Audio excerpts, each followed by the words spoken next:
God was changing. Someone may ask, and peace comes with understanding.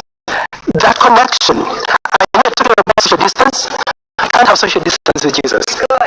We need connection to continue. And I think that's what Rosmi Sati spoke in the morning, that, as we do our physical social distance, and perhaps let's hear from the viewers. What are some of your questions or your reflections on this afternoon panel? Thank you very much. Panel, they're really asking several questions, and they are excited experts. I want to start a question a little earlier on nutrition, and Dr. Betty, the vegans fall in the category of the COVID-19 vulnerables due to abstaining from animal products. Thank you so much, Dr. Indeed, vegans fall in this category because vegans are the ones who keep off from completely, no animal product completely. And we know that as much as vegetarianism is actually the best lifestyle that you can live, but we know that we have a problem with vitamin B12, which we get majorly from animal sources of proteins. But this group can actually benefit from supplements because they need these vitamins to be able to metabolize the energy well, to be able to make sure that the anemia. For vegans also, we know that we say that we get majorly also vitamin D from the sunshine. But I said at this particular moment we find that people are indoors, they're not getting out there. And some of the sources of vitamin D, we may also get it from eggs, we may get it from milk, though in small amounts. Of course, the sun is the one that gives us most of these vitamins. So this vitamin may also be a bit of a challenge. So they may benefit from supplements of vitamin B12 and even vitamin D because of this, because this is very, very, very important for immunity and also for our bodies to be able to function properly.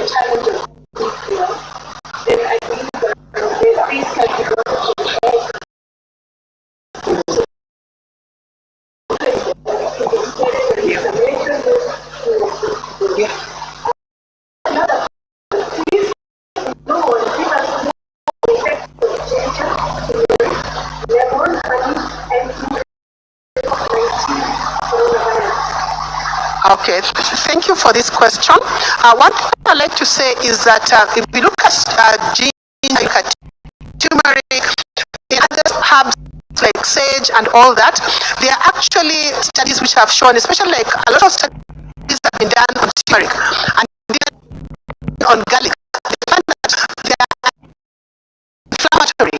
And we know that when we get inflammation in our systems, this also affects our immune systems in a negative way. So it will be good to take your ginger, your garlic, and all that. That is good for immune system.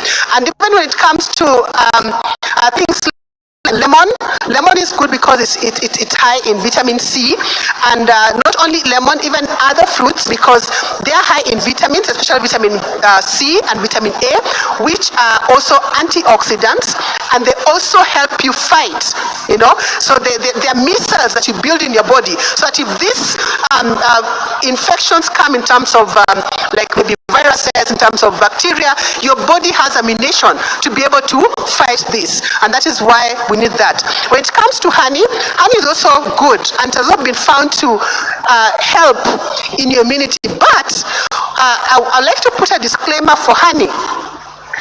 The main things about honey is that honey is actually sucrose. The main component in honey and sugar are the same as sucrose. It's just that honey is not like highly refined.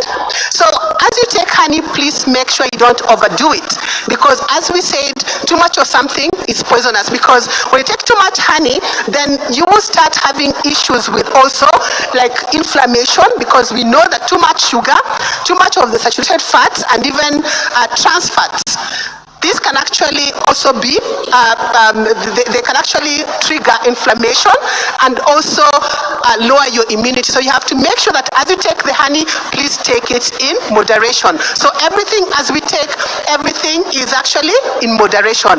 But it's good to take your honey, because when it comes to COVID-19, the times when you have mild symptoms, so you may need to take in some, like maybe some ginger and honey, but not too much of it again. Yeah, so you can take in ginger and honey to soothe your throat, and maybe you have fevers here and there.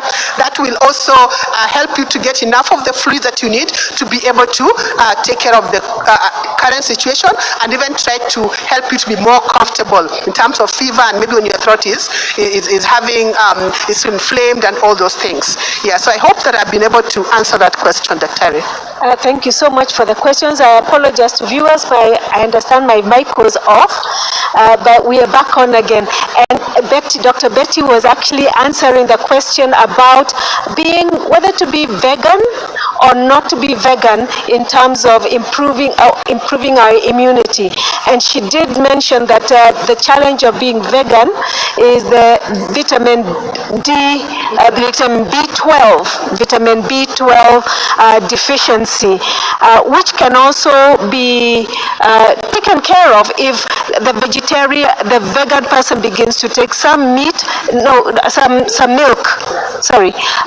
I apologize for that. Some milk and some eggs. So really, you don't have to take meat. I believe Dr. Betty said from the Bible and from what she knows in terms of nutrition, being vegetarian is probably the best kind of diet. However, it is important to also take it in moderation. Turmeric, ginger, lime, lemon, honey is good, but all these things, even a vegetarian diet, is best in moderation, so that we do not over-nutritionize ourselves, if there's a word like that. Okay, now over to you, Dr. Misati.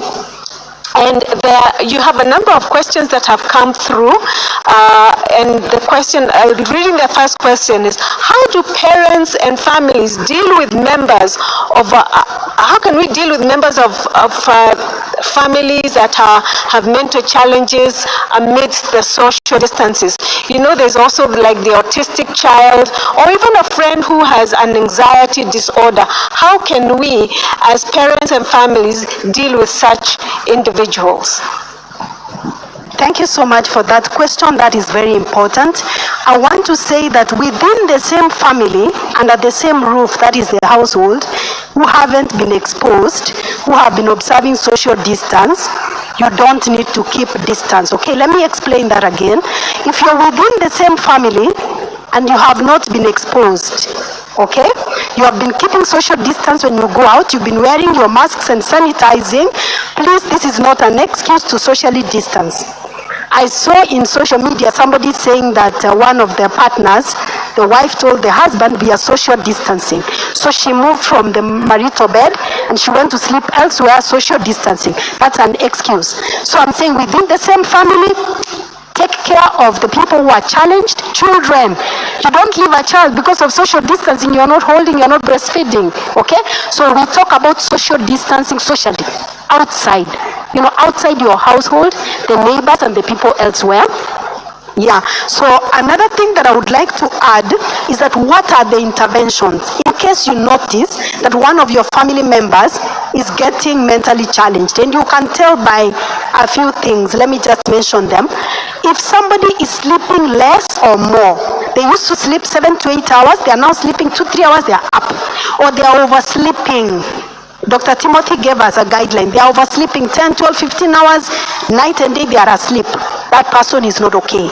Another thing, if they are eating too much or they are eating too little. Because we are not keeping social distance at home, I know we would know how much the person has been eating. If they want to isolate themselves for too long, they don't want to interact, they don't want to socialize, to talk, or if they are not taking care of themselves, normally, they would come, they have not brushed their teeth, the hair is not combed, the clothes are not clean, you can tell that this person is not okay. If they are negative, their talk, their behavior is negative, or I can call it toxic, then you notice somebody has a challenge. What can you do? Talk therapy. Allow them to talk. When they are telling you what they are going through, don't be quick to jump in and say, it is well, it shall be well. How? Let them talk and ventilate, because when they ventilate, they let it out of themselves. Then another thing you can do is cognitive behavior therapy. Challenge the thought. If they are telling you, I feel so hopeless, I don't know about tomorrow, who holds tomorrow? And who holds you? It is the Lord who knows about tomorrow. So challenge that thought. Then they can begin to look at it positively. Nutritional interventions. Provide a healthy meal. Don't give a lot of sugars, and I think we have learned nutrition, healthy food to boost their feel-good hormones. Another thing, and I'm saying this is the last one very carefully.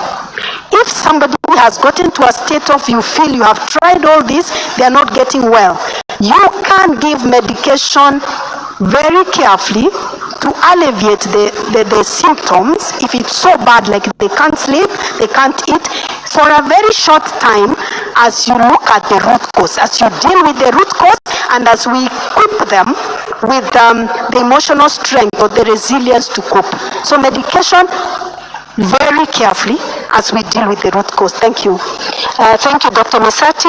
And there is a question that actually links to what you have just been talking.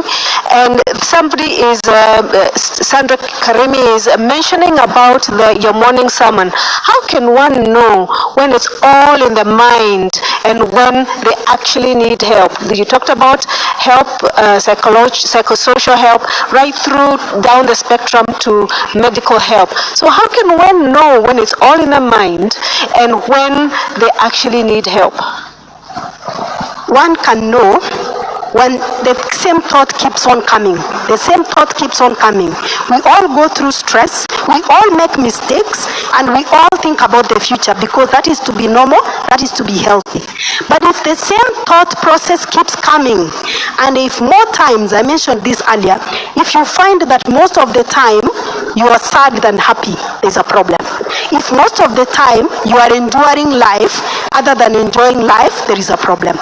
Most of the time we need to be enjoying life, and we don't need to be fixated on the same thought.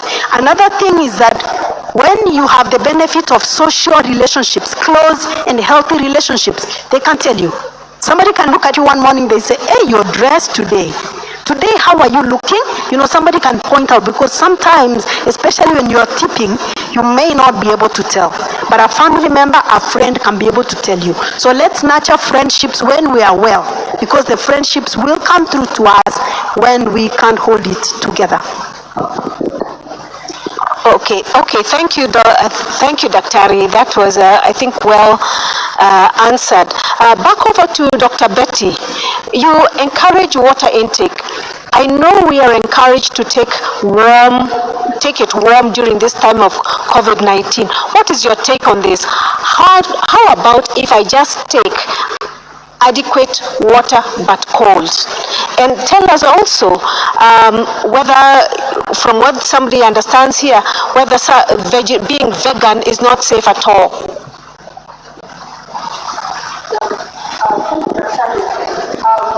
I know, I'm sure this person basic is going the direction of people with sleep adults. If you want to lose weight, check hot water. I think there's no scientific basis for that. So some people like warm water, some people like cold water. I didn't take it the way you like it. Yeah, I can't tell you that you take warm water or take cold water. Take what you have from me. Yeah, because it goes to the body. I mean, the body does its own work. There's no way that if you take cold water, it's going to make your stomach to be cold and stuff like that. And the other question, if I got it right, they asked whether being vegan is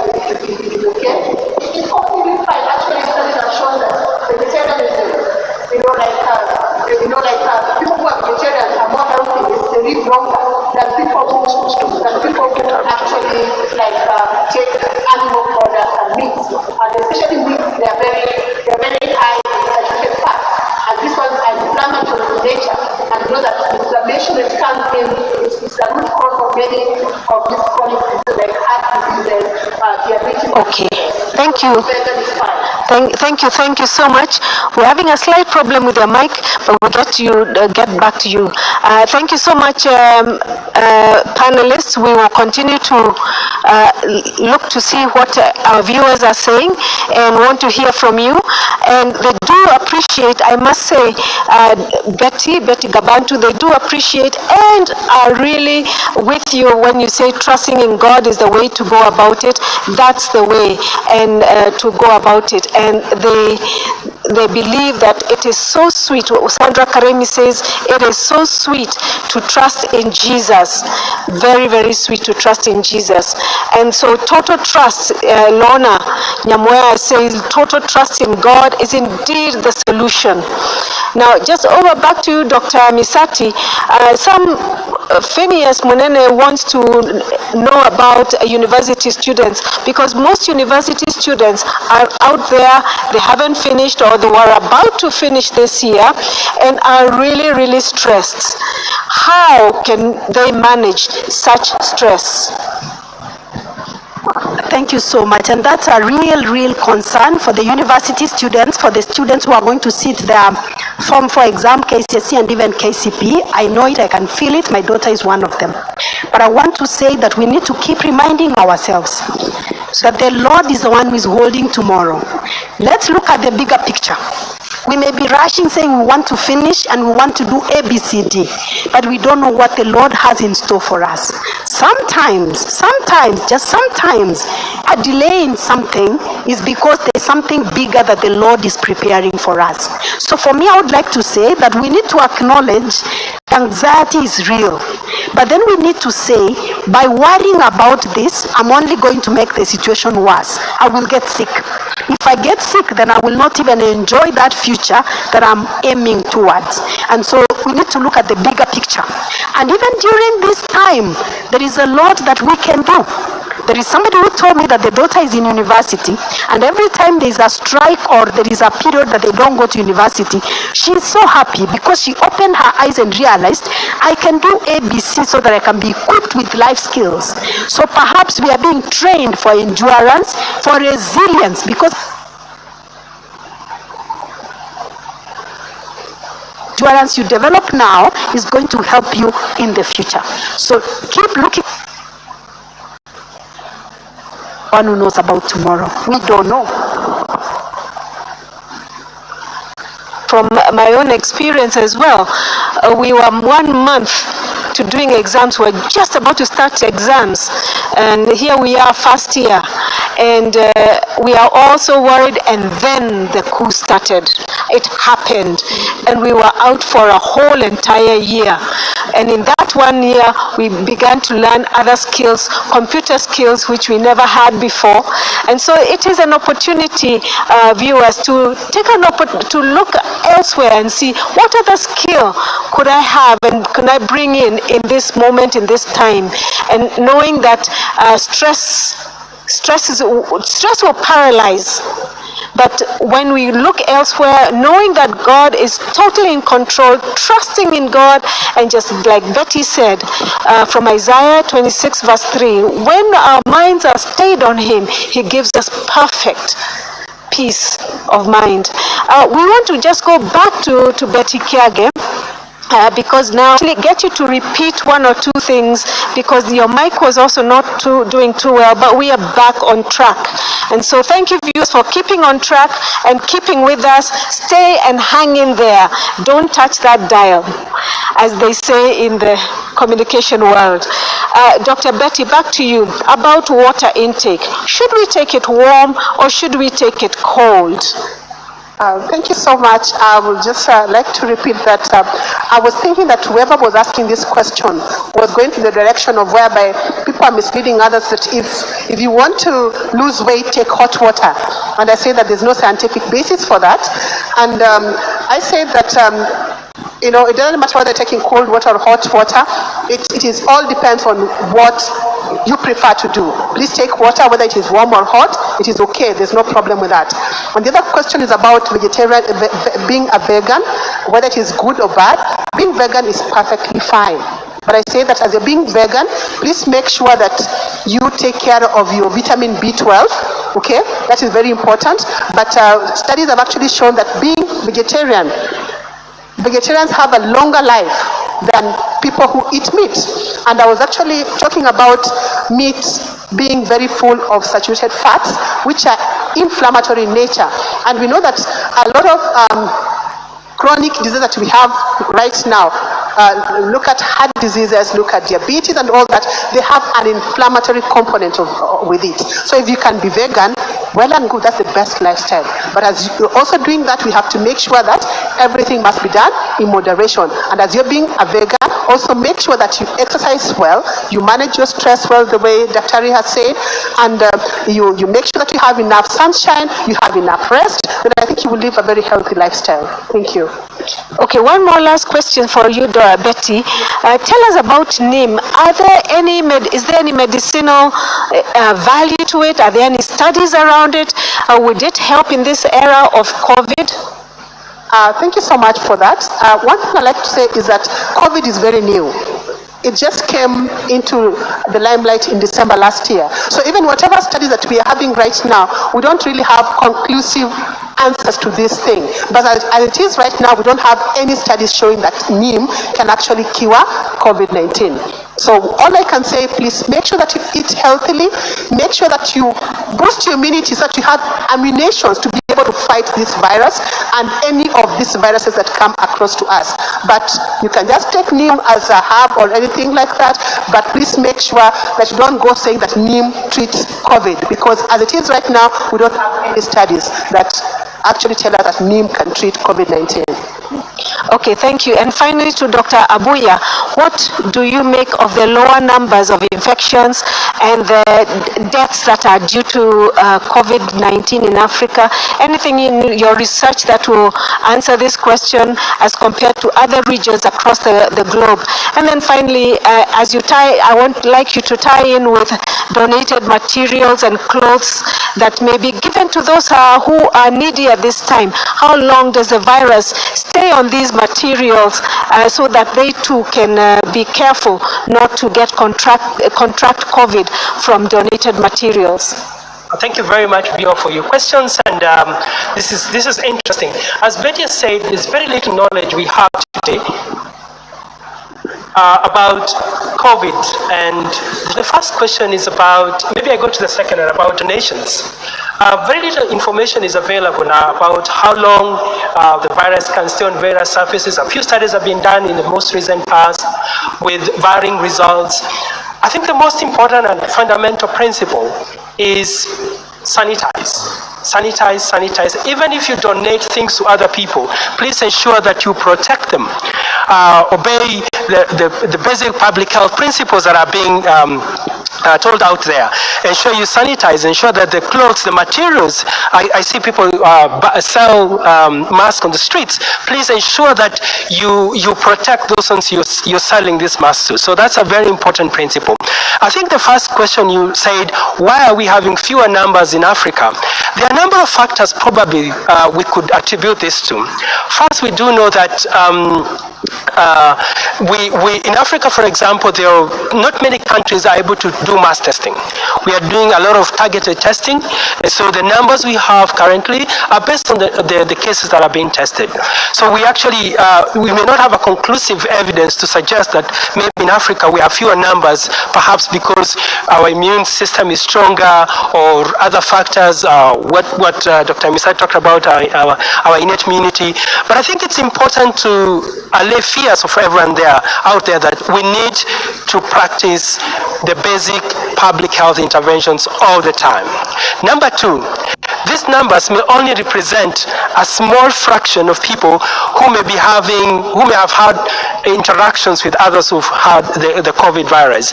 And that basically means their body has succumbed to some form of infection, perhaps depending on their genetic makeup or perhaps due to their immune response. But I think the most important thing to know is that let us not celebrate yet. Let us not say, Africa, we are strong enough. We don't know yet because the numbers that we have there are based on the tested cases. So let's hold our horses, eat well, stay positive, have a strong positive outlook to life, trust in God, and hope that everything will be fine. Dr. Abuya, we really appreciate your answer, and I believe you're correct, because at the end of the day, whether we are really still watching this space, isn't it? We have seen some of the numbers go up in Africa, but we're still watching this space.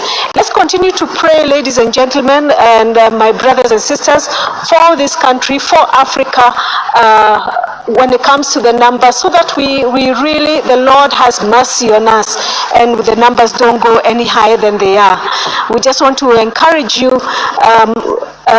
to keep in prayer with the prayer warriors, Betty, Gabantu, and all of us. I really must, as we coming to an end, and we are winding up now, our time is fast spent. However, I do want to encourage, we have some encouragement from Lily Kidayo. She says, thank you so much, Dr. Misati, for that response about university students. I am one.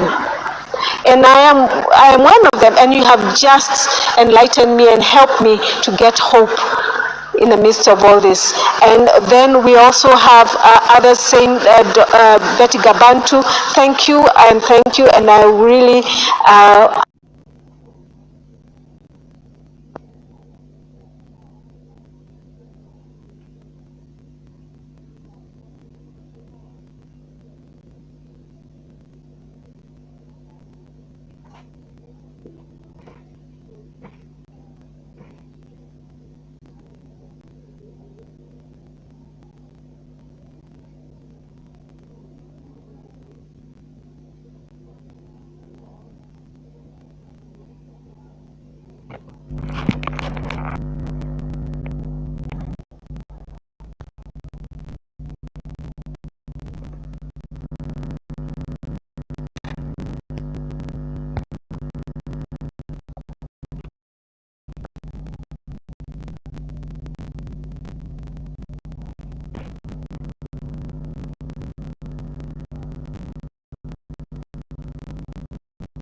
I'm one of them, and you have just enlightened me and helped me to get hope in the midst of all this. And then we also have others saying, Betty Gabantu, thank you, and I really